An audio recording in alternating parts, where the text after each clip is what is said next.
Hello दोस्तों, फिर से वेलकम है। फिर से स्वागत है आप सभी लोगों का। Very good morning. लगातार आप क्लासेस हमारी देख पा रहे हैं। कहाँ पर भाई? हमारे यूट्यूब चैनल जिसका नाम है सीजी कंप्यूटर्स और मॉडर्न हिस्ट्री। अब जानते हैं स्टार्ट हो चुका है, 4 क्लास हो चुका था और आज 5वां क्लास है, पार्ट 5 है। और पार्ट 5 किसका है भाई? यूरोपियन यात्रियों के भारत आगमन का आज 5वां भाग है और इसकी चर्चा हम करने वाले हैं। ठीक है, चलिए तो स्टार्ट करते हैं आज की क्लास और देखते हैं क्या कुछ खास है आज की क्लास में।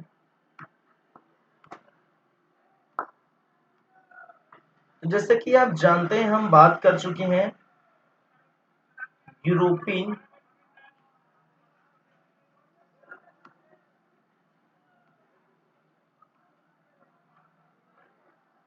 यूरोपियन कंपनियों का यूरोपियन कंपनियों का भारत आगमन। ठीक है, भारत आगमन देख चुके थे। ठीक है, कितने यूरोपियन यात्रियों की चर्चा हम कर चुके हैं भाई। एक तो हम बातें किए थे स्टार्टिंग में पुर्तगालियों की। ठीक है, किसकी बातें किए थे भाई? पुर्तगाली। फिर हमने बातें किए थे अंग्रेज की। अंग्रेज या जिसे ब्रिटिश कहा जाता है, ब्रिटिश। ठीक है, ईस्ट इंडिया कंपनी की स्थापना करके ये भारत पर व्यापार किए थे। Dutch, Dutch east India company. ठीक है, डच जिसको हॉलैंड के नाम से भी जाना जाता है। अभी की स्थिति में अगर हम डच की बात करें, डच या जिसको हॉलैंड भी कहते हैं,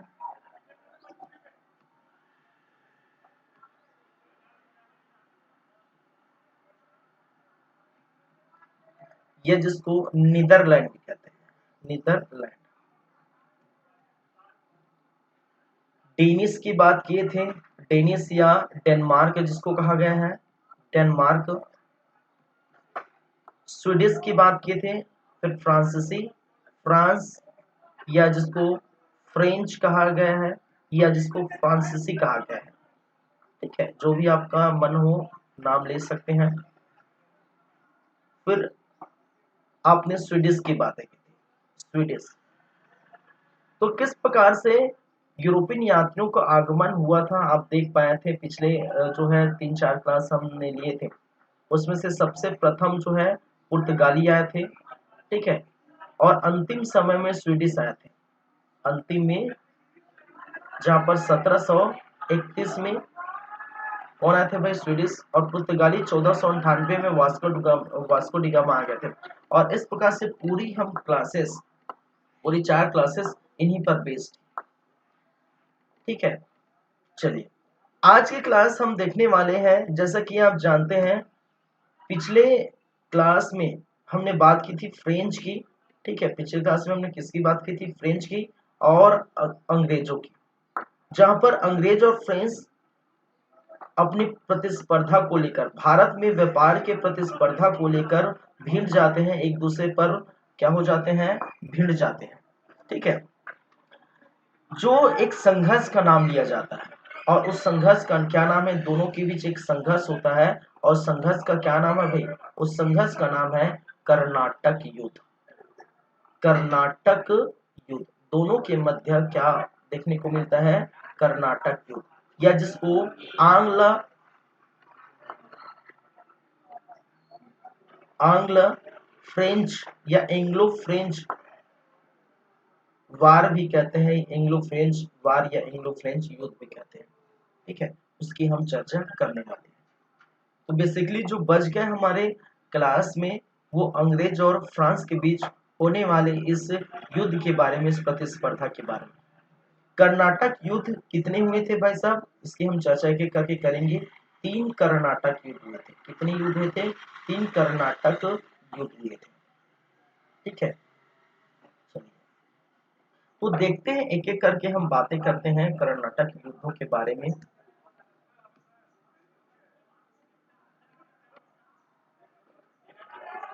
कर्नाटक युद्ध। ठीक है, या जिसे आंग्ल फ्रांस युद्ध कहा जाता है, और कर्नाटक युद्ध या जिसे मैंने क्या कहा, आंग्ल फ्रेंच युद्ध के नाम से भी जाना जाता है। कर्नाटक युद्ध क्यों कहते हैं हम देखेंगे। कर्नाटक के लिए बहुत सारे युद्ध लड़े गए, कर्नाटक में ये युद्ध हुआ था, ठीक है, उसकी हम चर्चा करेंगे। इसमें हम क्या क्या देखेंगे, अगर आज की क्लास की बात करें तो हमने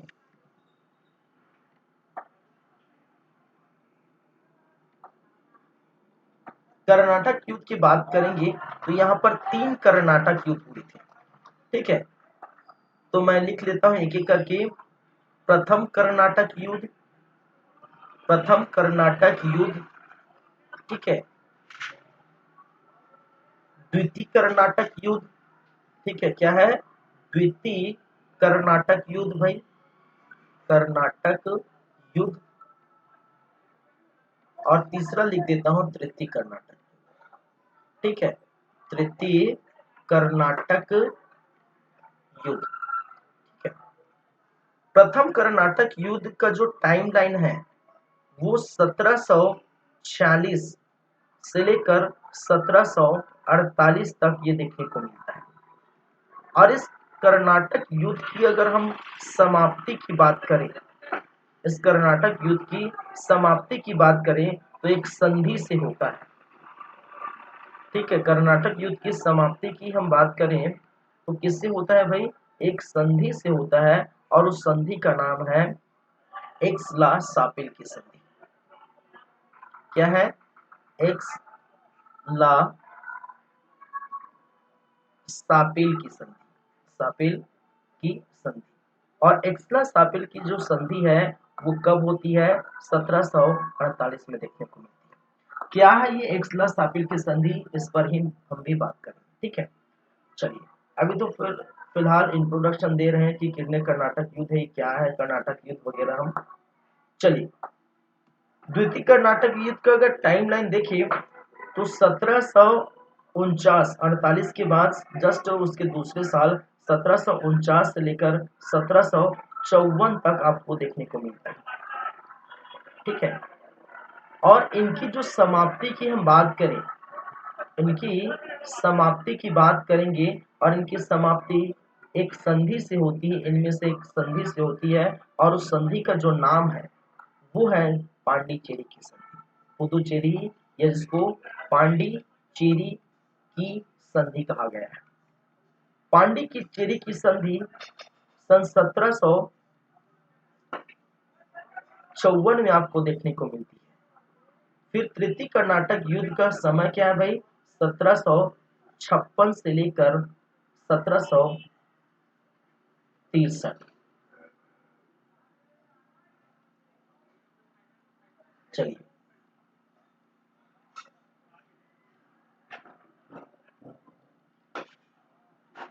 इस युद्ध की अगर समाप्ति की बात करें तो इस युद्ध की समाप्ति भी एक संधि से होती है, और उस संधि का नाम क्या है भाई साहब, उस संधि का नाम है पेरिस की संधि। क्या है, पेरिस की संधि। और सभी संधि के बारे में हम बात करेंगे जो 1763 में आपको देखने को मिलती है अंतिम समय। और एक्सला सापिक संधि, पांडिचेरी की संधि और पेरिस की संधि, ये तीनों संधि के बाद एक एक करके कर्नाटक युद्ध जो है अपने अंतिम चरण को ले लेता है, अपने जो है खत्म हो जाता है, पूरी तरह से समाप्त हो जाता है, ठीक है। तो अब बात करेंगे यहाँ पर सबसे पहले हम कर्नाटक युद्ध क्या है। पहली बात अगर आपसे पूछा जाए तो अगर कर्नाटक युद्ध क्या है, ठीक है, युद्ध क्या है, अगर आपसे पूछा जाए कर्नाटक युद्ध क्या है तो आप क्या जवाब देंगे भाई साहब, कर्नाटक युद्ध क्या है। देखिए, कर्नाटक युद्ध कर्नाटक में हुए उन दो महाशक्तियों की प्रतिस्पर्धा का एक जो है क्या बोल सकते हैं युद्ध, ठीक है, दो प्रतिस्पर्धा युद्ध है, ठीक है। कर्नाटक में हुए, इसको हम क्या बोल सकते हैं, कर्नाटक में हुए दो यूरोपियन यूरोपियन शक्तियों के प्रतिस्पर्धा का क्या है, युद्ध है। और दो यूरोपियन शक्ति कहने का मतलब है, एक तरफ कौन होगा भाई साहब, एक तरफ अंग्रेज होंगे या एक तरफ ब्रिटिश होंगे और दूसरे तरफ होंगे आपका फ्रेंच होगा या जिसको फ्रांस या जिसको फ्रांसीसी के नाम से जाना जाता है। ठीक है, जैसा कि आप जानते हैं अंग्रेजों की स्टेबिलिटी भारत में 1600 में देखने को मिली थी। ठीक है, 1600 में ये भारत आए थे। महारानी एलिजाबेथ की जो रॉयल आदेश के द्वारा 31 दिसंबर सन 1600 में ये आदेश जारी किया था कि 15 वर्षों के लिए ईस्ट इंडिया कंपनी, अंग्रेज की कंपनी कौन सी भाई, ईस्ट इंडिया कंपनी, और ईस्ट इंडिया कंपनी क्या करेगी, 15 वर्षों तक व्यापार करेगी भारत से, 15 वर्षों तक क्या करेगा, व्यापार करेगा। ठीक है, इसके लिए भारत आए थे। और फ्रेंच की हम बात करें तो फ्रेंच सन 1664 में, कब की बात है, सन 1664 में ये क्या कहते हैं, भारत आए थे। ठीक है, फ्रेंच कंपनी सन 1664 में क्या आए थे, भारत आए थे। इसका मतलब दबदबा किसका होगा यहाँ पर, अंग्रेजों का दबदबा है। और अंग्रेज यहाँ पर भारत के चप्पे चप्पे को ये पूरी तरह से एनालाइज कर चुके हैं, जानते हैं।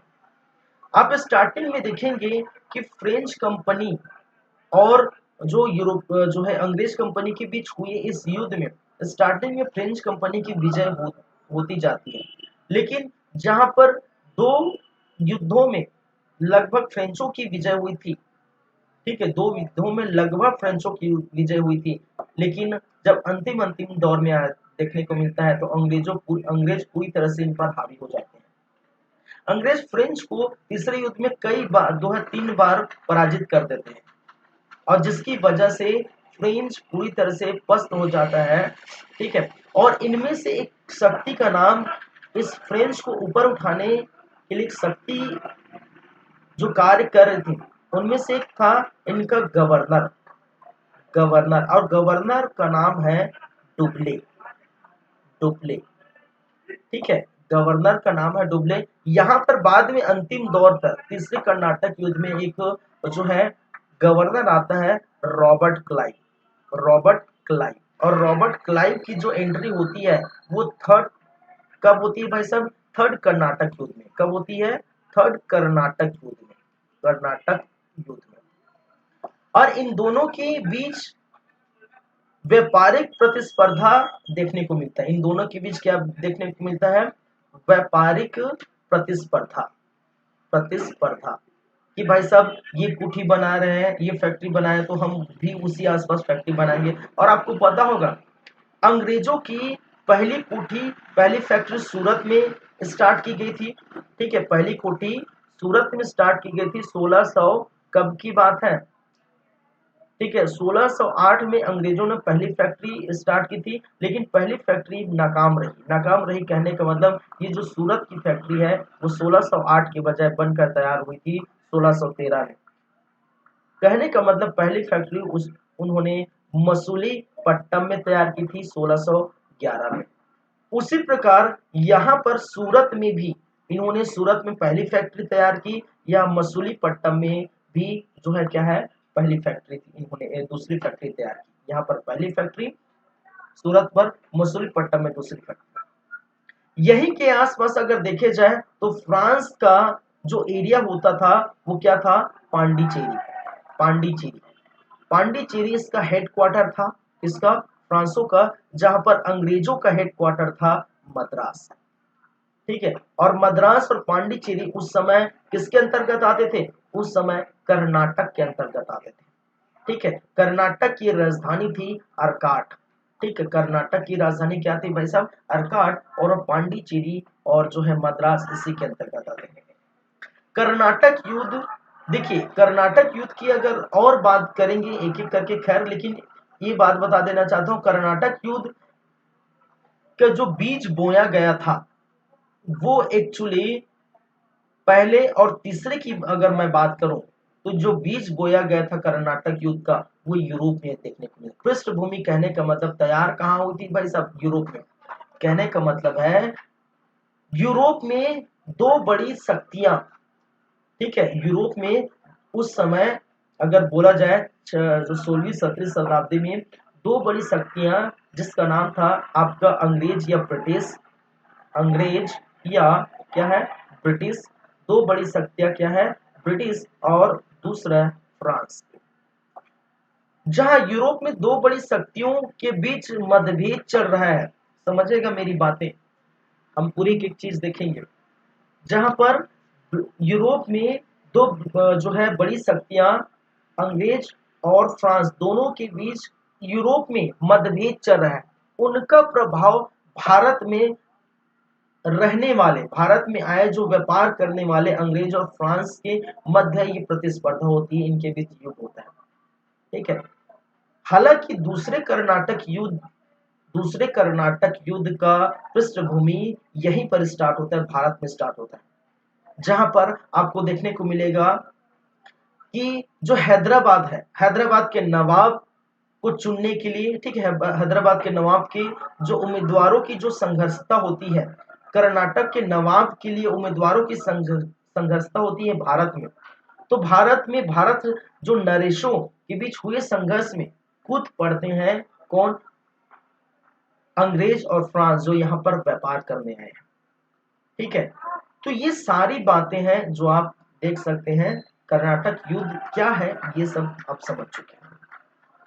चलिए, इस कर्नाटक युद्ध में क्या चाहिए, लक्ष्य क्या था, समझिएगा। एक चीज और मैं बात करना चाहूंगा, इस कर्नाटक युद्ध में इसका लक्ष्य अगर सामने अगर आपको पूछा जाता है, इनका उद्देश्य क्या था कि कर्नाटक युद्ध जहां यूरोप में दो बड़ी महाशक्तियां आपस में लड़ झगड़ रहे हैं, उसका प्रभाव भारत में पड़ रहा है, तो भारत में ये क्यों लड़ रहे हैं, क्यों युद्ध कर रहे हैं, ठीक है। इनका लक्ष्य था, इनका उद्देश्य था कि भारत में जो पॉलिटिकल पावर है उसको हथियाना है, ठीक है। जो भारत में क्या है, पॉलिटिकल पावर चाहता है, और पॉलिटिकल पावर चाहने वाले सबसे प्रथम जो व्यक्ति थे वो कौन थे? वो थे डुप्ले, ठीक है। पॉलिटिकल पावर चाहने के लिए डुप्ले ने बहुत सारी चीजें की थी, और याद रखिए डुप्ले का नाम बहुत जो है भारत में स्थान से लिया जाता है, क्योंकि डुप्ले ने भारत में बहुत सारे कार्य किए और फ्रांसीसियों को नीचे स्तर से ऊपर उस स्तर उठाने का बहुत ज्यादा कार्य किए। कहने का मतलब नीचे से ऊपर उठाने का श्रेय अगर आपसे पूछा जाता है तो वो कौन होगा भाई साहब? वो होगा डुप्ले, ठीक है। लेकिन डुप्ले का एक तरह से दमन कर दिया गया, बोल सकते हैं एक तरह से इनको वापस बुला लिया। क्यों? क्योंकि मैं हमेशा ये बोल रहा हूँ, कह रहा हूँ कि जो अंग्रेज कंपनी है एक प्रकार की प्राइवेट कंपनी है, और फ्रांस कंपनी है एक प्रकार की गवर्नमेंट कंपनी है। इनका इसका मतलब यह है कि कठपुतली की तरह यहाँ के जो वायसराय है ये पूरी तरह से बंधे होते हैं। यहाँ की सरकार जैसे ही सेकंड कर्नाटक युद्ध में क्या होता है कि हल्की यहाँ पर देखने को मिलती है, दोनों लगभग बराबर हो जाते हैं, क्योंकि सेकंड कर्नाटक युद्ध में पांडिचेरी के उसकी संधि के बाद हड़पे गए स्थानों को दोनों अंग्रेज और फ्रांस एक दूसरे पर जो है क्या कर देते हैं, दे देते हैं। तो जो सरकार है, फ्रांस की सरकार है, ये डुप्ले को वापस बुला लेता है और कहता है भाई साहब ऐसी हमें नहीं चाहिए, और फ्रांस की सरकार डुप्ले को वापस बुलाकर किसको भेज देता है? दूसरे किसी गवर्नर को भेज देता है, जिसको बात करें लीला को भेज देता है, ठीक है, जिसकी हम चर्चा करेंगे। तो प्राइवेट कंपनी अंग्रेज की थी, जिसके कारण से वो कुछ भी अपने हिसाब से कर सकते थे, ठीक है। और गवर्नमेंट कंपनी किसकी थी भाई साहब? ये गवर्नमेंट कंपनी किसकी थी? फ्रांस की थी, जिसके कारण से बागडोर जो है पूरी सरकार के हाथों में थी, और सरकार की संसद ने इसको क्या किया था? पारित किया था। सरकार की संसद जो है फ्रेंच की संसद ने इसको बनाया था, इस कंपनी को वो कभी भी वापस अपने कर्मचारियों को, अपने वायसराय को, अपने गवर्नर को वापस बुला सकते थे, और ऐसा ही किया। तो पतन के कारण भी हम देखेंगे, जहां पर ये सबसे बड़ा पतन के कारण जहां पर डुप्ले का भारत में ना होना, इसको वापस बुला लेना, ठीक है। तो कर्नाटक युद्ध क्या है ये आप पूरी तरह से समझ चुके हैं। ठीक है, चलिए। तो पृष्ठभूमि यूरोप में भी तैयार हुई थी और जो है एक जो सेकंड का जो हुआ था वो भारत में तैयार हुआ था। ठीक है, आगे बढ़े।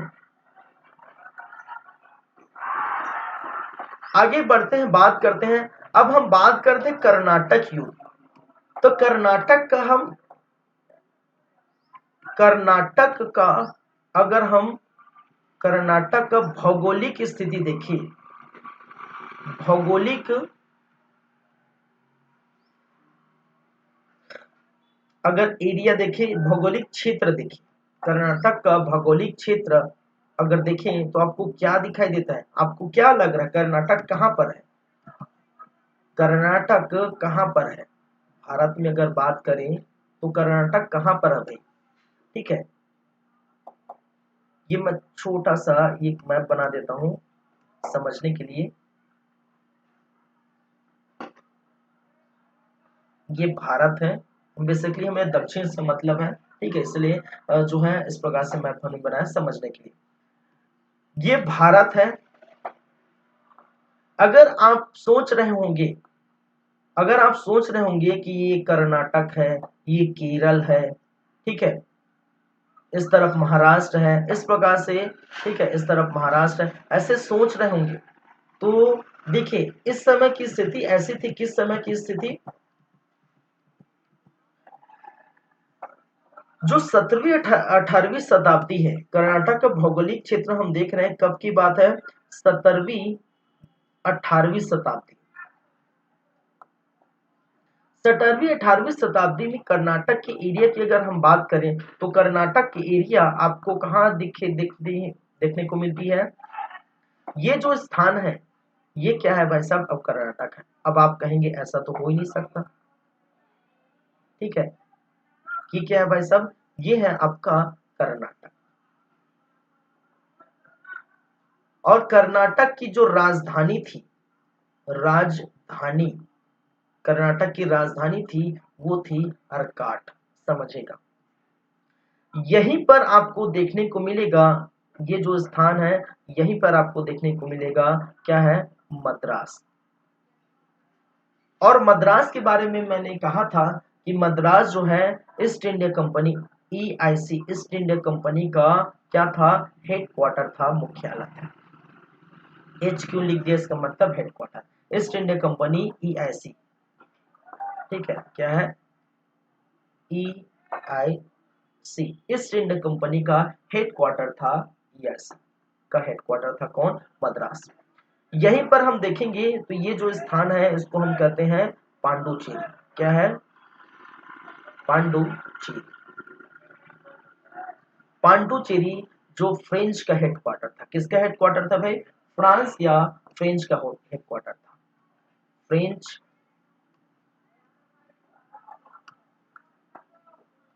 फ्रेंच का एचक्यू था, हेडक्वार्टर था। ठीक है, चलिए, ये दो बातें हो गई।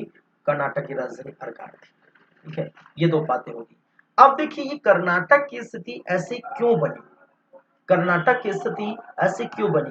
तो उसके लिए अगर हम एक और मैप थोड़ा से हम बना देते हैं। यदि आप जानते हैं तो मध्य काल में, मध्य जो भारत में क्या चल रहा है भाई साहब? दिल्ली और आगरा के मध्य क्या चल रहा है उस समय? उस समय मुगल शासन थे। क्या चल रहा था? मुगल साम्राज्य। मुगल साम्राज्य यहां पर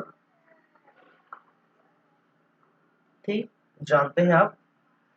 चलिए, मुगल साम्राज्य थी। चलिए, मुगल साम्राज्य के समय बात करें तो ये जो क्षेत्र है वो क्या है? ये दक्कन का क्षेत्र है। किसका? दक्कन। इसको हम कहते हैं दक्कन या दक्षिण।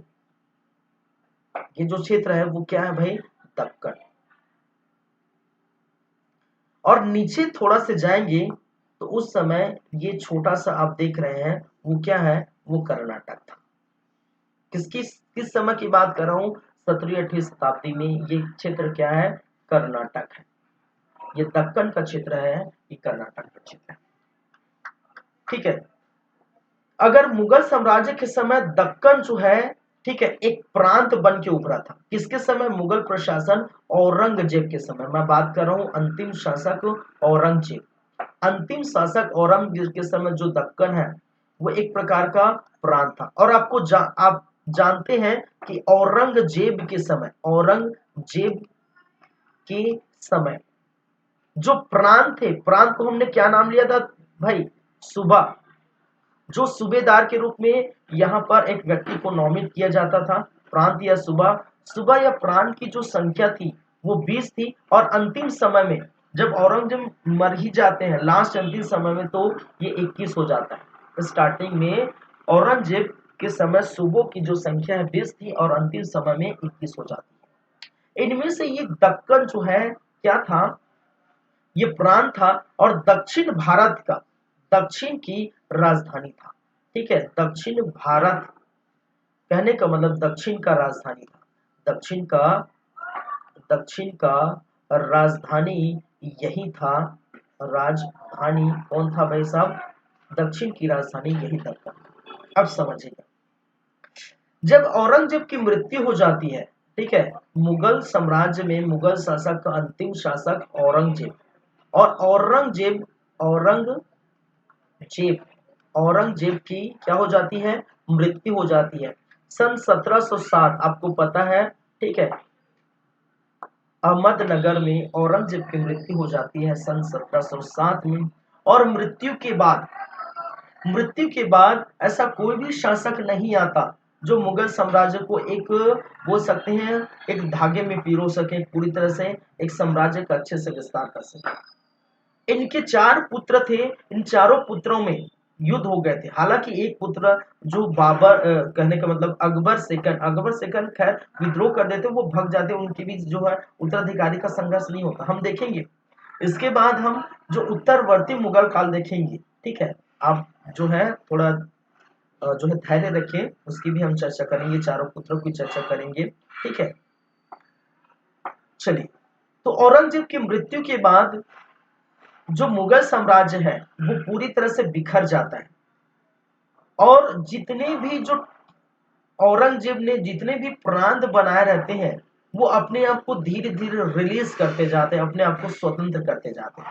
जिनमें से एक था दक्कन। जब औरंगजेब का पतन हो गया, कहने का मतलब औरंगजेब की मृत्यु हो गई और धीरे धीरे मुगल साम्राज्य का पतन होने लगा, तो दक्कन के स्थान पर कहा जाता है कि हैदराबाद को, किसको भाई साहब? दक्कन के स्थान के बदले जब इनका पतन हुआ, जब इनकी मृत्यु हुई, तो जो हैदराबाद है, ठीक है, हैदराबाद को यहाँ की राजधानी बना दी जाती है। किसकी राजधानी? ये दक्षिण की राजधानी बना दी जाती है। किसको? हैदराबाद। और जैसे ही हैदराबाद दक्षिण की राजधानी बनती है, दक्कन का जो क्षेत्र है पूरी तरह से स्वतंत्र हो जाते हैं, अपने आप को स्वतंत्र घोषित कर देता है। और इस पक्ष में इसको देखकर जो दक्कन के ही जो है जुड़ी हुई एक एरिया है, उसको देखकर कर्नाटक भी अपने आप को स्वतंत्र घोषित कर देता है कि भाई साहब अब तो राजा है ही नहीं, ठीक है, राजा था ही नहीं, तो राजा है ही नहीं, तो हम क्या करेंगे? अपने आप को क्या करेंगे? क्या घोषित कर देंगे? स्वतंत्र घोषित कर देंगे, ठीक है। और कर्नाटक, हम किसकी बात करेंगे? क्योंकि कर्नाटक युद्ध चल रहा है, तो कर्नाटक की बात करेंगे। अभी हैदराबाद दक्कन वगैरह किसी की बात नहीं करेंगे। जब 18वीं शताब्दी में इसके बाद हम देखेंगे मुगल उत्तरी मुगल काल, उसके बाद 18वीं शताब्दी में नई नवीन राज्यों का उदय होता है, उसमें हम हैदराबाद की बातें करेंगे, ठीक है। उसमें हम मैसूर की बातें करेंगे, उसमें हम अवध की बातें करेंगे, उसमें हम बंगाल की बातें करेंगे, उसमें हम रुहेलखंड की बातें करेंगे, ठीक है। उसमें बहुत सारे विभिन्न छोटे छोटे राज्य 17वीं 18वीं शताब्दी में देखने को मिली, जब मुगल जो है साम्राज्य धीरे धीरे पतन की ओर लौट जाते हैं, ठीक है। तो उसी समय नवीन राज्यों का उदय होता है, उसमें हम चर्चा करें। फिलहाल हमें मतलब है किसकी? अभी कर्नाटक की, ठीक है। और कर्नाटक की अगर बात करें तो इसी कर्नाटक, यहाँ स्पेस नहीं तो मैं यहाँ लिख देता हूँ, इसी कर्नाटक का जो फर्स्ट जो नवाब बना था वो था सदाउन उल्ला खान। क्या है? सदा सदान सदाउन उल्लाह उल्लाह खां। और सदाउन उल्ला खान ने ही क्या किया था, ये कर्नाटक को बनाया था। कहने का मतलब कर्नाटक जो स्वतंत्र हुआ था तो ये प्रथम नवाब बने थे। ठीक है, तो कहने का मतलब है मुगल साम्राज्य से, मुगल काल में औरंगजेब की मृत्यु के बाद, ठीक है, कर्नाटक अलग होकर नए राज्य को जो उदय होता है और उसी का नाम है क्या है, कर्नाटक। और वो जो बनाने वाले, कहने का मतलब है प्रथम नवाब, वो कौन है भाई साहब, वो है सदाउन उल्ला खान। ठीक है, क्या है, सदाउन उल्ला खान। और यही कर्नाटक के लिए, इसी कर्नाटक में जो युद्ध होता है, इसी को हम कहते हैं क्या, कर्नाटक युद्ध। तो ये भौगोलिक स्थिति है, भौगोलिक क्षेत्र है किसका, कर्नाटक का। आखिर कर्नाटक यहाँ पर है, लोकेशन आप देख सकते हैं। ठीक है, मैंने क्या कहा, लोकेशन, लोकेशन ये है। और ये लोकेशन क्यों हुआ, ये कैसे हुआ, ये इस तरफ आपको इस प्रकार आपको जो है देखने को मिले। बाद में कर्नाटक इस तरफ आपको देखने को मिलेगा। ठीक है, अभी की स्थिति की बात करें, ठीक है, नए भारत की अगर स्थिति की बात करें तो इस तरफ आपको कर्नाटक है, महाराष्ट्र है, गोवा है, ठीक है, केरल है, इस तरफ तमिलनाडु है। इस प्रकार से आपको देखने को मिलेगा। ठीक है, तो उस समय ऐसी स्थिति बनी हुई। चलिए, ये आप समझ गए, पूरी स्थिति देख लिए। ठीक है, अब एक एक करके युद्धों के बारे में बात करेंगे कि प्रथम कर्नाटक युद्ध के कारण क्या है, उनका परिणाम क्या निकला, क्या क्या बातें हुई थी उस कर्नाटक युद्ध में, क्या क्या चीजें देखने को मिलती, ये पूरी बातें हम चर्चा करेंगे। ठीक है, चलिए।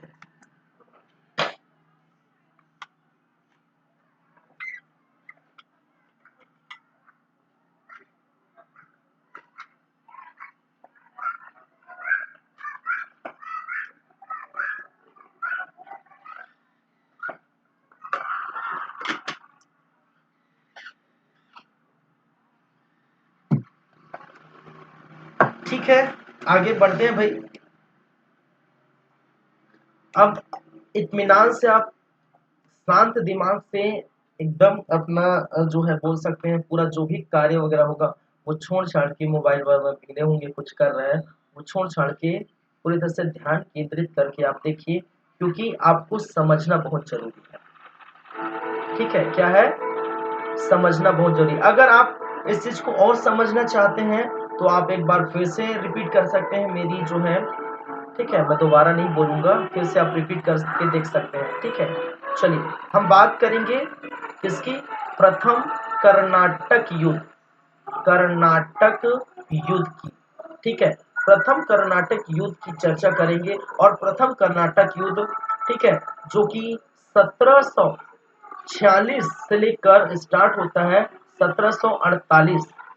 ठीक है, तो 2 वर्षों तक इनका क्या देखने को मिलता है, कि युद्ध होता है। ठीक है, चलिए। अब इस युद्ध का कारण आप जानिए। पहली बात तो इस युद्ध का, कर्नाटक, प्रथम कर्नाटक का जो है, अगर कारण आपको जानना बहुत ही जरूरी है, बेहद जरूरी है। क्यों, अरे भाई कारण जानेंगे तभी पता चलेगा युद्ध क्या हुआ। बिना किसी कारण के कोई जो है चीजें नहीं होती, समझ रहे हैं ना। बिना कारण के आप पढ़ नहीं रहे हैं, कारण है आपको जो है सिविल सेवा में जाना, कारण है आपको एग्जाम फाइट करना, कारण है आपको कोई भी पोस्ट लेना।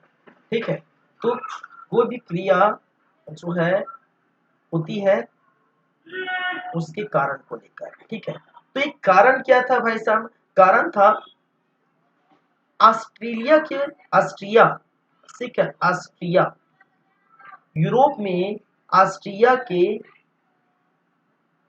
मैं यूरोप लिख देता हूँ, आपको कंफ्यूज होगा इससे अच्छा मैं लिख दिया। यूरोप में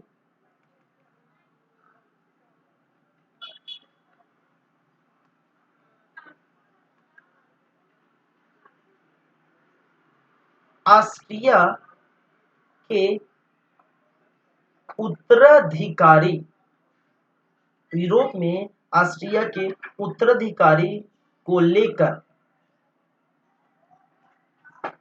ब्रिटेन और फ्रांस, ब्रिटेन एवं फ्रांस ब्रिटेन एवं फ्रांस के मध्य तनाव हो जाता है, मध्य मतभेद हो जाता है, मतभेद, मतभेद या बोल सकते हैं एक प्रकार से युद्ध हो जाता है। ठीक है, क्या है, यूरोप में ऑस्ट्रिया, ऑस्ट्रिया का उत्तराधिकारी चुनना था। ठीक है, ऑस्ट्रिया का उत्तराधिकारी चुनना था, ब्रिटेन किसी और को चुनने वाले थे। कहने का मतलब ब्रिटेन किसी को समर्थन कर रहे थे, तो जो है फ्रांस है किसी और को समर्थन कर रहे थे। और मैं बता चुका हूं कि यूरोप में इस समय 17वीं शताब्दी में यूरोप में जो है ब्रिटेन और फ्रांस दो महाशक्तियां थी उस समय। ठीक है, तो ऑस्ट्रिया के उत्तराधिकारी को लेकर दोनों के बीच मतभेद हो जाते हैं, ब्रिटेन और फ्रांस के बीच मतभेद हो जाता है। लेकिन अगर भारत में तत्कालीन कारण की हम बात करें, ठीक है, इसकी बात करें, भारत में तत्कालिक कारण,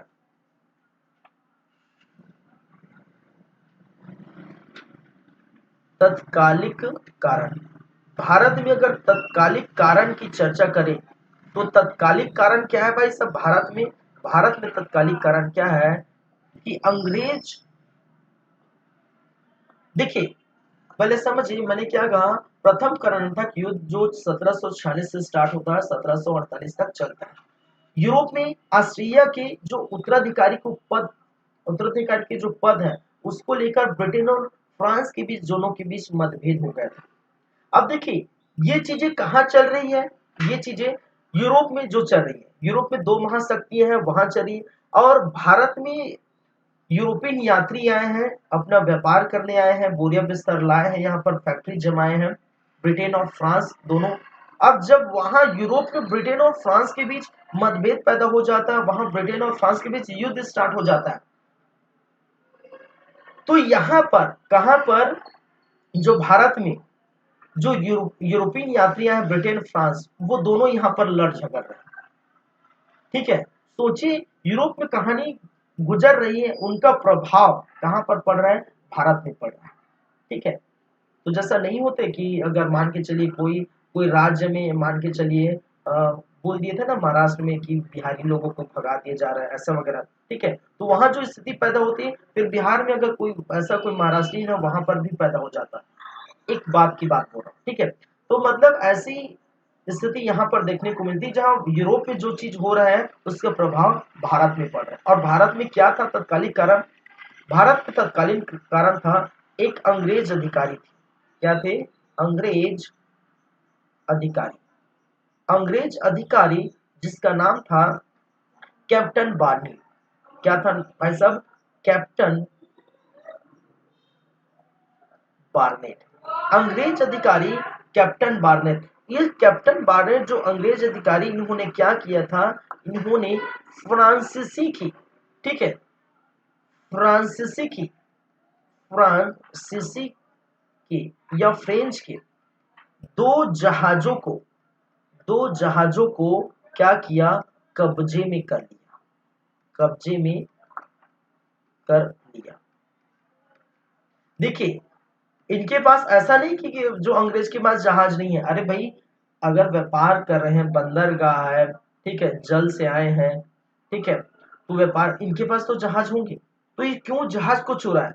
देखिए अगर आप किसी के साथ झगड़ा, अगर आपका कई वर्षों से चल रहा है, मान के चलिए, ठीक है, पड़ोसियों के साथ अगर आपका झगड़ा है, नहीं बनता, या किसी के साथ आपका झगड़ा है बहुत दिनों से, ठीक है, झगड़ा चल रहा है, और बहुत दिनों से झगड़ा चलने के बाद कुछ समय तक ये झगड़ा रुक जाता है, बाद में आपको अगर झगड़ा करना है तो एक बहाना चाहिए। बहाना होता है ना कि अरे यार वो जो है मेरे स्थान पर जो पड़ोसी कचरा फेंक दिया, ठीक है, पड़ोसी जो है मेरे तरफ कचरा फेंक दिया, पानी फेंक दिया, गंदा पानी फेंक दिया, जो भी होता है मैटर होता है, उसको एक बहाना बनाकर आप झगड़ा करते हैं। ठीक है, अगर आपको मूड होता है कि उनसे मैं झगड़ा करूं, ठीक है, तो ऐसा होता है ना, तो वही एक बहाना था। तो यूरोप में जो चीज घटना घट रही थी फ्रांस और ब्रिटेन के बीच, तो भारत में एक बहाना चाहिए, और भारत में ऐसी ऐसी अगर अंग्रेज और फ्रांस ऐसी किसी को जो है युद्ध नहीं कर पाए, ठीक है, इसके लिए एक बहाना चाहिए था। और बहाना क्या था?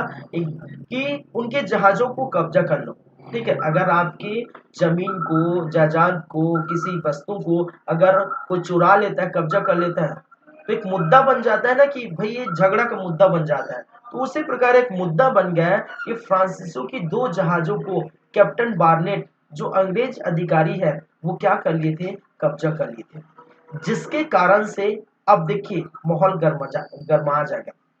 उधर तो यूरोप में चल ही रहा है, ब्रिटेन और फ्रांस के बीच चल ही रहा है यूरोप में, और उसका जो है परिणाम, उसका प्रभाव कहाँ देखने को मिलेगा, भारत में। और एक बहाना बन गया, बहाना बना, एक तरह से बहाना क्रिएट कर दिया गया, ठीक है, एक तरह से मौका क्रिएट कर दिया, बहाना क्रिएट कर दिया कि अब जो है झगड़ा होगा, अब युद्ध होगा, ठीक है। तो फ्रांसीसियों के 2 जहाजों को कब्जे में कैप्टन बार्नेट साहब जो है अंग्रेज अधिकारी है वो हथियार लेते हैं। अब चलते हैं कहानी की ओर और क्या हो रहा है। ये दो अभी सिर्फ कारण समझे, अब घटना क्या क्या होती है, ठीक है। प्रथम कर्नाटक युद्ध के जो है घटना, प्रथम कर्नाटक युद्ध का संक्षिप्त विवरण, संक्षिप्त विवरण या बोल सकते हैं घटना, घटनाक्रम।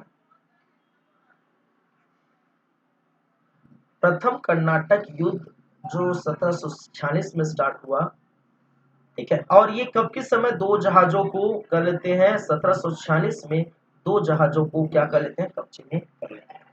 चलिए आप देखिए स्थिति कैसी बन रही है। मैं यहाँ पर छोटा सा, यहाँ पर ये भारत है समझिए, ये श्रीलंका है समझिए, समझ गए होंगे, जाहिर सी बात है। मैंने कहा अगर मैं उस सदी की 17वीं शताब्दी की भारत की बात करूं, ठीक है, तो उस समय ये कर्नाटक है, ये मैप में पहले ही बना चुका हूं, ये कर्नाटक है। क्या था भाई साहब, ये कर्नाटक है, मैं लिख देता हूं कर्नाटक। और कर्नाटक की राजधानी क्या थी, राजधानी क्या थी, वो थी अर्काट। यहां पर है आपका मद्रास, यहां पर है आपका पांडुचेरी, ये क्या है, मद्रास, यहां पर है Madras east India company EIC का हेडक्वार्टर, ईआईसी का क्या है, हेडक्वार्टर यहीं पर है। यहीं पर है पांडुचेरी, पांडुचेरी जिसको उस समय पुदुचेरी के नाम से जाना जाता है, पांडुचेरी बोल सकते हैं या पुदुचेरी, पुदुचेरी। इस पांडुचेरी पुदुचेरी जो है वो फ्रेंच का हेडक्वार्टर था, फ्रेंच का हेडक्वार्टर। अब फ्रेंच का हेडक्वार्टर है, इसका मतलब देखिए सभी चीजें, जैसे अगर मैं बोलूं जिला मुख्यालय है, जिला है मान के चलिए छत्तीसगढ़ का जो भी है, ठीक है, छत्तीसगढ़ के कोई भी जो है अगर जिले हैं, मान के चल रायपुर की बात करें तो रायपुर का जिला मुख्यालय रायपुर में है, तो रायपुर में सभी व्यवस्था होगी, ठीक है। रायपुर में यहाँ कलेक्टर यहीं पर बैठेंगे, तहसीलदार यहीं पर बैठेंगे, ठीक है, यहाँ पर जो बड़े क्या होंगे, यहाँ पर बोल सकते हैं यहाँ पर थाना होगा, ठीक है, सभी चीजें जो है प्रशासनिक जो विभाग के जो बड़े स्तर पर अगर देखा जाए तो मुख्यालय में देखने को मिलता है, ठीक है। तो उसी प्रकार अगर पांडुचेरी फ्रेंच का मुख्यालय है, मद्रास अगर ईआईसी का मुख्यालय है, तो यहाँ सभी चीजों की व्यवस्था यहीं पर होगी, जाहिर सी बात है। तो जहाजों को, ठीक है, जहाज यहीं पर आके ठहरते थे, यहीं पर माल ढोते थे, यहीं पर इनका सभी चीजों को देखने को मिलता था, ठीक है। और इसी पांडुचेरी से क्या हुआ था, जहाज उठा लिए थे, ठीक है। इसी पांडुचेरी से क्या हुआ था भाई साहब, जो अंग्रेज है, अंग्रेज क्या किया था, अंग्रेज क्या था, जहाज चुरा लिए थे, जहाज क्या किए थे, जहाज कब्जा कर लिए थे, कब्जा कर लिया, ठीक है। इस पांडुचेरी से जहाज क्या किया, कब्जा के लिए, कौन, अंग्रेज अधिकारी। अब देखिए इस कर्नाटक की बात करें तो कर्नाटक का जो नवाब था उस समय, जिन्होंने कर्नाटक को बनाया था, नए राज्य में कर्नाटक का जो नवाब था वो बनाया था, वो कौन था भाई? वो कौन था? वो सदाउल उल्ला खान था। लेकिन अभी के समय, अगर अभी की बात करें, कर्नाटक युद्ध हुआ था स्टार्ट, तो इस समय नवाब की हम बात करें तो नवाब कौन था? अनवरुद्दीन। क्या था? अनवरुद्दीन, अनवरुद्दीन साहब। यहाँ के जो नवाब है, ठीक है, वो क्या था? अनवरुद्दीन साहब। अब देखिए इसका मतलब जो चीज, देखिए अगर मान के चलिए छत्तीसगढ़ में भूपेश बघेल की सरकार है भाई साहब, आप जानते हैं, अगर छत्तीसगढ़ में कोई भी घटना घटित होगी तो वो इंफॉर्मेशन बघेल सरकार जो निर्णय लेगी, लेगी कि नहीं? अगर कुछ होता है, मान के चल अभी भाई साहब एसआई का तो कुछ अता पता नहीं चल रहा है, 5-6 साल से एसआई की भर्ती ले ही रहे, ले रही बोल रहे हैं, ठीक है, कुछ बोल रही, अगर मान के चल भूपेश बघेल सरकार बोलती है कि ये एसआई की भर्ती अब कराया जाए तो हो जाएगा। यदि अभी की स्थिति बात की थी, आरक्षण का पेच फंसा हुआ है, ठीक है, हालांकि उसका जो गवर्नर है, हमारे जो गवर्नर है वो साइन नहीं कर रहे हैं, वो अलग बात है, ठीक है, लेकिन भूपेश बघेल सरकार बोलते हैं कि इतना आरक्षण मिल गया, ठीक है, इतना उन्होंने वो किया है, ठीक है, जो भी है। तो कहने का मतलब, मेरे मोटा मोटी कहने का मतलब है, निर्णय कौन लेगा? ठीक है, निर्णय कौन लेगा? जो यहाँ का जो है शासक होगा, यहाँ का राजा होगा, तो छत्तीसगढ़ का भूपेश बघेल सरकार जो लेंगे। यहाँ का शासक, यहाँ का राजा नवाब अरुद्दीन है। तो कर्नाटक के अंतर्गत मद्रास है, पांडुचेरी है, और यहाँ पर अंग्रेज जो अधिकारी है, उन्होंने क्या किया था? उन्होंने क्या किया था कि पांडुचेरी, कहने का मतलब फ्रांस के जो जहाज को कब्जे में कर लिया था। अब क्या करेगा? देखिए फ्रेंच का एक गवर्नर था, फ्रेंच का गवर्नर, और फ्रेंच का गवर्नर था, वो था भाई साहब डुबले, ठीक है, फ्रेंच का क्या था? गवर्नर डुबले। फ्रेंच का गवर्नर डुबले ने क्या किया? अब कहाँ जाएगा? मैंने जैसे कि मैंने कहा महामहिम के जाएगा, महामहिम के पास जाएगा। कहने का मतलब है उस समय अगर बात करें, ठीक है, तो किसके पास जाएगा? वो जाएगा नवाब के पास, कर्नाटक के नवाब के पास। और कर्नाटक का नवाब कौन है? अनवरुद्दीन, अनवरुद्दीन। कर्नाटक के नवाब अनवरुद्दीन के पास गया और कहा, देखिए भाई साहब क्या हो रहा है, ठीक है, अंग्रेजों ने हमारी जो जहाज को कब्जे में ले लिया है, आप किसी भी तरीके से उसको छुड़वाइए, ठीक है, किसी भी तरीके से छुड़वाइए, ठीक है। अगर ऐसा आप करते हैं, अगर आप हमारा साथ दे देते हैं युद्ध में, ठीक है, और आपके सैनिक हमारे साथ देते हैं, तो मद्रास को भी हम जीत सकते हैं, और मद्रास जीत कर आपकी झोली में डाल देंगे। सोचिए अनवरुद्दीन ने क्या कहा। याद रखिए अनवरुद्दीन ने क्या किया। अनवरुद्दीन ने इनकी बातों को नेग्लेक्ट कर दिया, इनको क्या कर दिया?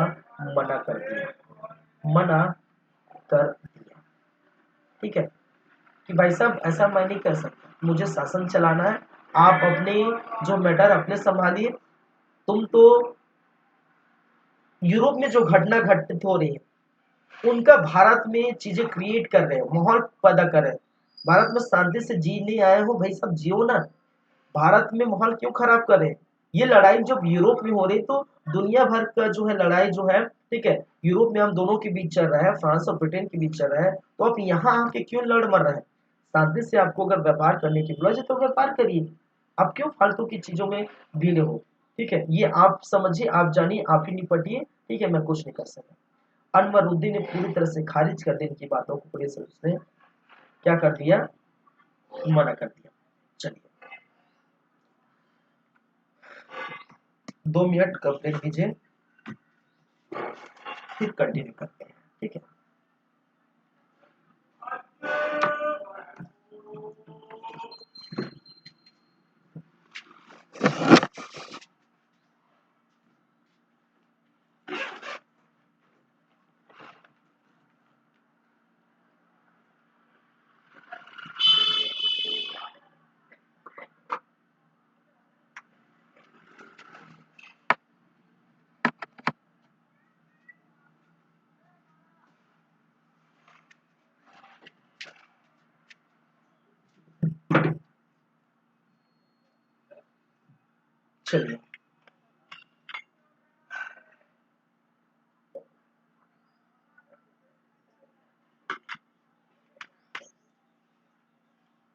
आपको एक एक चीज क्लियर होगा, ठीक है, याद रखिए।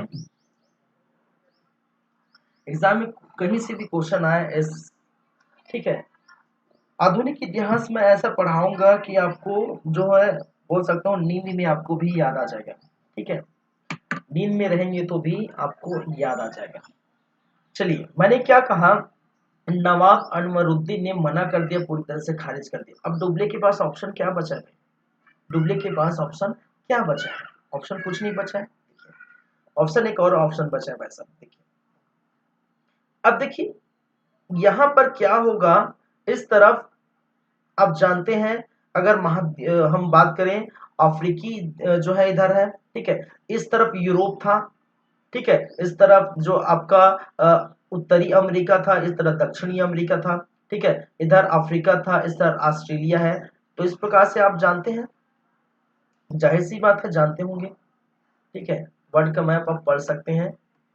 इस तरफ जो अफ्रीका जो महाद्वीप है, ठीक है, इस अफ्रीका में आपको देखने को मिलेगा, यहां पर ये क्या है, अफ्रीका।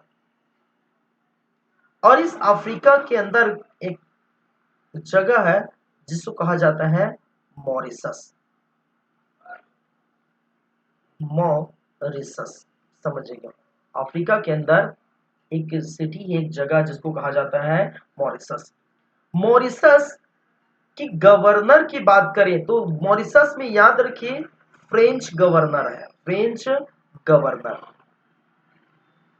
ठीक है, मॉरिशस में भी क्या है, फ्रेंच गवर्नर। देखिए हम भारत के इतिहास पढ़ रहे हैं तो भारत के बारे में पढ़ेंगे, ठीक है, चाहे हम अंग्रेज के बारे में पढ़ें, चाहे हम फ्रेंच के बारे में पढ़ें, ठीक है।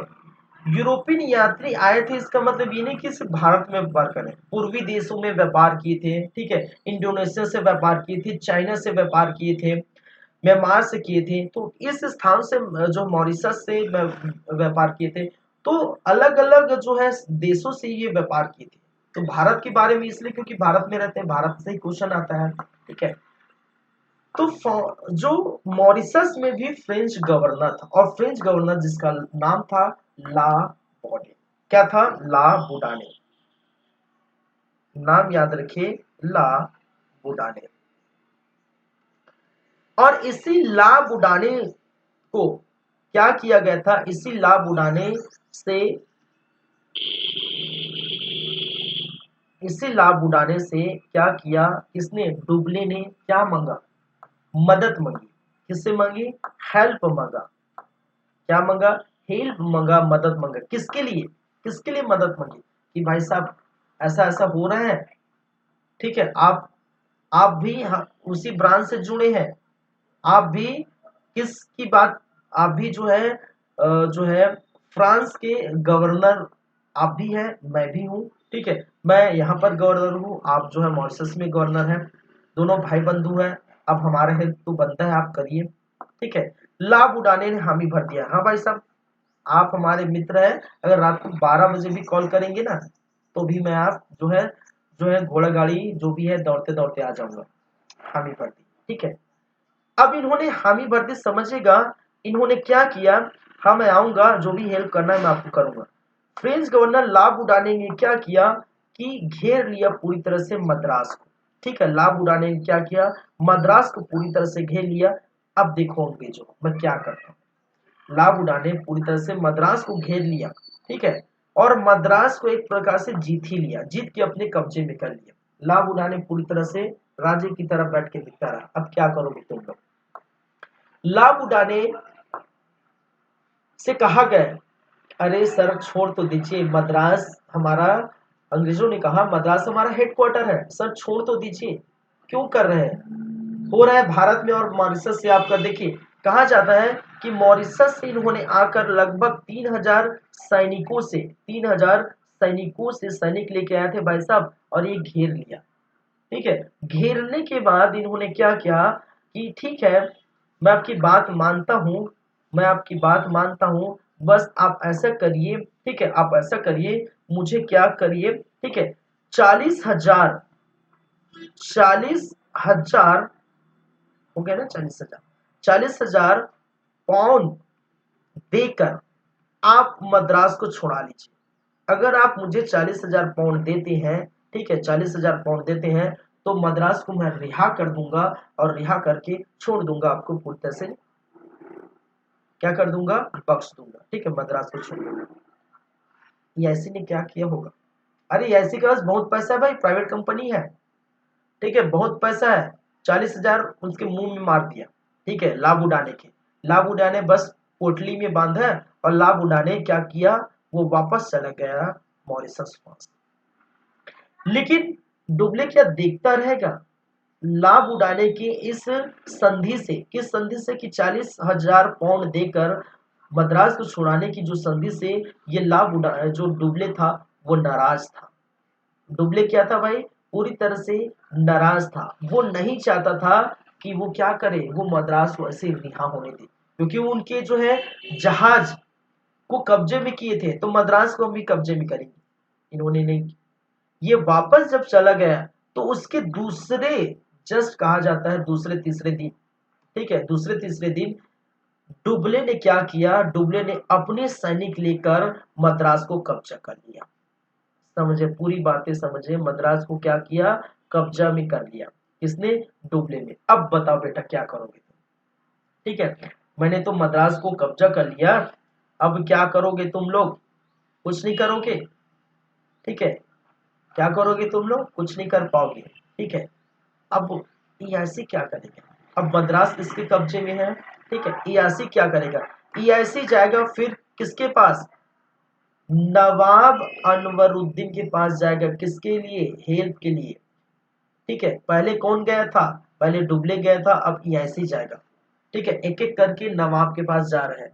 यहाँ पर नवाब क्या बोलेगा, क्या बोलेगा भाई साहब? नवाब, नवाब हामी भरेगा कि मना करेगा? अरे डुबले को तो मना कर दिया था, डुबले को तो क्या किया था, मना कर दिया था, तो यह मना करेगा कि हामी भरेगा? बात रखिए भाई साहब, यहाँ पर अनवरुद्दीन ने इनके हेल्प करने के लिए राजी हो गया, हामी भर दिया, राजी हो गया, ठीक है। क्या हुआ? राजी हो गया। और यहीं पर अब जब राजी हो जाता है तो ये जो कारण पैदा हुआ था कि मद्रास को डुबले ने कब्जे में कर लिया, अंग्रेजों ने जहाजों को अपने कब्जे में कर लिया, तो दोनों के दोनों जो है एक दूसरे के स्थानों, एक दूसरे की चीजों को कब्जे में कर लिया, तो अनवरुद्दीन किसके पक्ष में हो गया? अनवरुद्दीन अब अंग्रेजों के पक्ष में हो जाता है, और अंग्रेजों के पक्ष में हो गया, इसका मतलब अब क्या होगा? युद्ध का तो नौबत आएगा भाई। और इसी युद्ध को किस नाम से जाना जाता है? सेंट टोमे का युद्ध, ये नाम याद रखिए, सेंट टोमे का युद्ध। और इस सेंट टोमे के जो युद्ध है, इस सेंट टोमे के जो युद्ध है वो किसके किसके बीच होता है? वो सेंट टोमे का युद्ध एक तो होता है अनवरुद्दीन जो कर्नाटक का नवाब है, कर्नाटक का नवाब, कर्नाटक नवाब कौन है? अनवरुद्दीन वर्सेस फ्रेंच, फ्रेंच का गवर्नर कौन है भाई साहब? फ्रेंच गवर्नर डुप्ले है। इन दोनों के मध्य क्या होता है? युद्ध होता है। अरे भाई साहब युद्ध होगा तो राजा शासक थोड़ी जाएगा, ठीक है, लोगों को भिड़वा तो देते हैं भाई साहब, अरे सैनिक ही जाएंगे, कौन जाएगा? सैनिक ही जाएंगे। इनकी सैनिक अगर बात करें, महफूज, महफूज खां इनका एक बोल सकते हैं सेना नायक था, सेना नायक, सेना नायक महफूज खान। और डुबले थोड़ी जाएगा युद्ध करने के लिए, मैदान क्षेत्र में थोड़ी जाएगा वो नहीं जाएगा। डुबले का कमांडर था, अरे भाई सब कमांडर है, ठीक है, कमांडर था जिसका नाम था पैराडाइज। क्या था? डुबले का एक कमांडर था जिसका नाम था पैराडाइज। ये पैराडाइज और महफूज खान जो कर्नाटक नवाब अनरुद्दीन का सेना नायक है, इन दोनों के बीच क्या लड़ते हैं भाई साहब? इन दोनों के बीच क्या होता है? युद्ध होता है, ठीक है, समझिएगा। अगर इसकी बात की जाए तो इनकी जो सैनिक थे, इनके जो सैनिकों की संख्या 10,000 सैनिक संख्या, कितने हैं? 10,000, 10,000, कितने भाई, 10,000 सैनिक थे। इस डुबले का कहने का मतलब जो पैराडाइज जो यहाँ पर कमांडर थे, इनकी सेना की बात कीजिए तो कुछ भी नहीं है। कहने का मतलब है 225 30 230 35 के पास लगभग, मैं लगभग की बात कर रहा हूँ, 235 एग्जैक्टली कोई नहीं बता सकता भाई, लगभग बोलते यहाँ भी 10,000 जो टोटल जोड़ के नहीं बताया, ठीक है, लगभग की बात है। लगभग यहाँ पर फ्रेंच सैनिक थे, ठीक है, लगभग फ्रेंच सैनिक थे, और लगभग 720-25 के पास लगभग भारतीय सैनिक थे। भारतीय सैनिक, अब समझिए, भारतीय सैनिक, अरे भाई ब्रिटिश आएगी, ब्रिटिश की बातें हम जब करेंगे तो ब्रिटिश सैनिक में ब्रिटिशों ने 200 साल तक राज किया, 1947 में तो गए, लेकिन ब्रिटिश के जो सैनिक थे इतनी मजबूत थे, क्यों, क्योंकि भारतीय सैनिक भी उसमें थे, ठीक है। तो इस फ्रांस में अगर फ्रांस के सैनिक की बात करें तो इसमें भारतीय सैनिक भी शामिल थे, 700 भी भारतीय सैनिक भी शामिल थे, और 10,000 मतलब इनके 10,000 है, और लगभग इनका 1,000 भी नहीं हो रहा है। और जीतेगा कौन इस युद्ध में, विजय किसकी होगी, जीतेगा कौन, विजय किसकी होगी, आप सोच के हैरान हो जाएंगे कि विजय कौन हुआ, विजय कौन हुआ। कहने का मतलब जीता किसके सर सेहरा बंधेगा, दूल्हा का सेहरा किसके सर बंध रहा है भैया, जीत कौन रहा है, वो पैराडाइज जीत रहा है। कहने का मतलब डुबले जीत रहे हैं, और डुबले जीतने का कारण किसको बताया है, ये भारतीय सैनिक को बताया। डुबले ने कहा कि भारतीय सैनिक को अगर उनकी जरूरतें की चीज दी जाए, उनको पैसा कौड़ी दी जाए तो कुछ भी कर सकते हैं, ठीक है। तो भारतीय सैनिक इतने ताकतवर है, उनको जो है पैसा कौड़ी दी जाए तो कुछ भी कर सकते हैं। और इस डुबले ने एक और चीजें चढ़ी, इस युद्ध को जीतने का दो कारण थे, ठीक है, युद्ध को जीतने जीतने का अगर कारण आपको की बात करें तो दो कारण है। एक कारण तो भारतीय सैनिक होना, भारतीय सैनिकों की मौजूदगी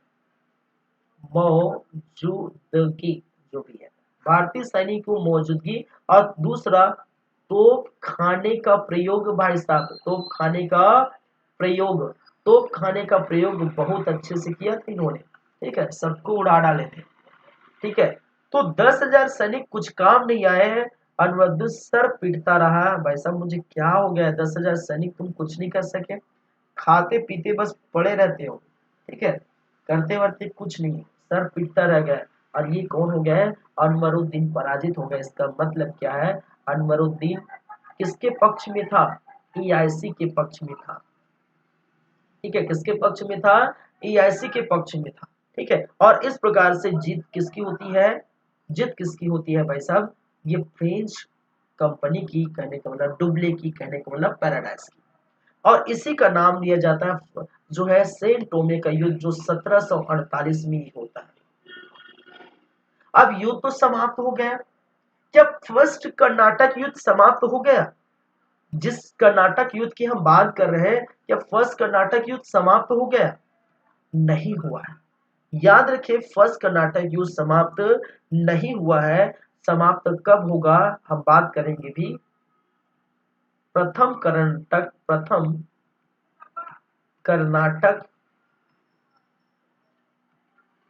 युद्ध की समाप्ति, प्रथम कर्नाटक युद्ध की समाप्ति कैसे होगी भाई साहब, ये समाप्ति कैसे होगी, ये होगी, ठीक है, कारण, देखिए अगर कोई कारण होता है उस कारण को जड़ से उखाड़ दिया जाए, भाई जिस कारण से, ठीक है, जिस कारण से कुछ चीजें हो रही, जिस कारण से कोई घटना घटित हो रही है, उसके कारण को ही उखाड़ के फेंक दिया जाए तो घटना अपने आप शांत हो जाएगी, ठीक है। अगर आपका पड़ोसी ये बोलता है कि आपके पड़ोसी ये बोलते हैं कि छोटा सा जमीन हड़प लिया है और झगड़ा हो रहा है, बस बस ऐसा करिए, उस छोटा सा जमीन, जो भी जमीन का टुकड़ा उनको दे दीजिए, जो कारण है अगर सुलझ गया तो कहने का मतलब समाप्त हो गया झगड़े, तो आपके पड़ोसी आपको कभी झगड़ा नहीं करेंगे। ठीक है, तो कोई ना कोई कारण होता है जिससे झगड़ा स्टार्ट होता है। ठीक है, तो जैसे कि मैंने कहा कारण क्या था, ऑस्ट्रिया के उत्तराधिकारी के पद को लेकर ब्रिटिश और फ्रांस दो यूरोपियन जो शक्ति हैं, ठीक है, जो दो यूरोपियन शक्ति हैं ब्रिटिश फ्रांस लड़ मर रहे थे, वही कारण सुलझ जाता है। कहने का मतलब है ऑस्ट्रिया के उत्तराधिकारी, ऑस्ट्रिया के उत्तराधिकारी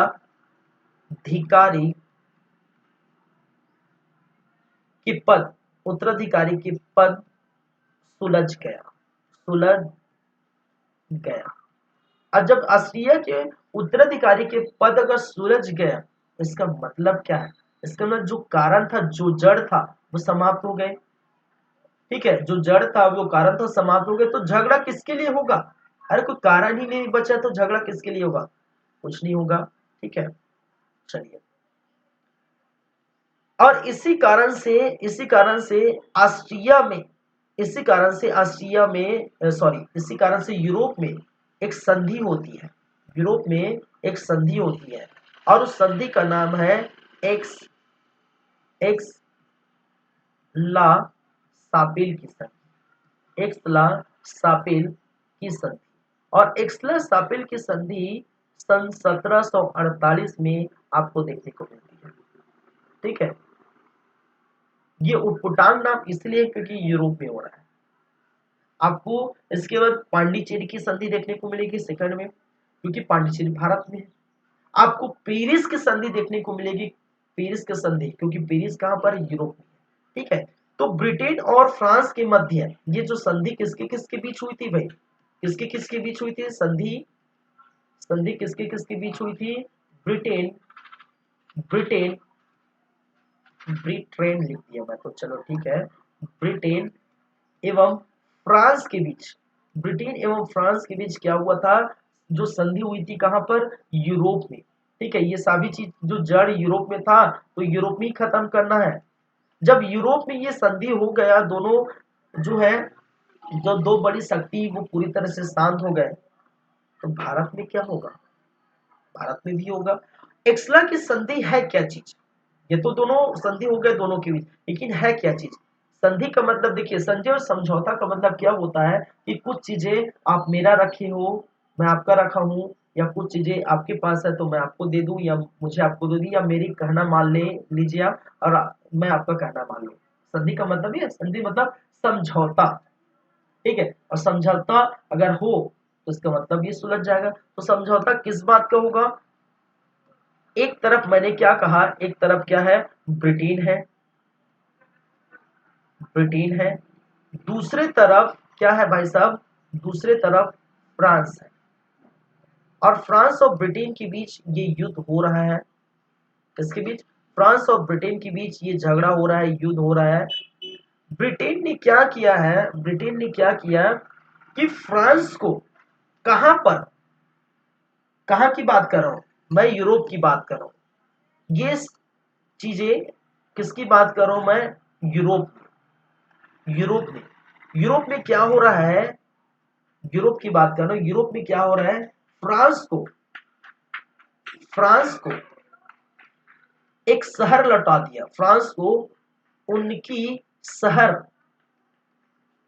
जिसका नाम है लुई वर्ग, लुई वर्ग। और लुई वर्ग कहां पर? यूएसए। ठीक है, अमेरिका। ठीक है, अमेरिका का एक जो सिटी है, क्षेत्र है लुई वर्ग, जो किनके अंतर्गत आता है? फ्रांस के अंतर्गत आता था। ठीक है, और उसको जो किसके द्वारा हड़पे थे, वो किसके अंतर्गत चला गया था? ब्रिटेन के अंदर चला गया था। उस लुई वर्ग को यूरोप में, मैं किसकी बात कर, यूरोप में, यूरोप में ब्रिटेन ने फ्रांस को लौटा दिया। और भारत में क्या होगा? भारत में फ्रांस ने क्या किया था भाई साहब? भारत में फ्रांस ने क्या किया था? भारत में अब क्या होगा? भारत में क्या होगा कि फ्रांस किसको हड़पे थे, किसको कब्जे में किए थे? ठीक है, किसको कब्जे में किए थे? जस्ट अभी हमने देखे हैं। ठीक है, फ्रांस ने किसको कब्जे में किए थे?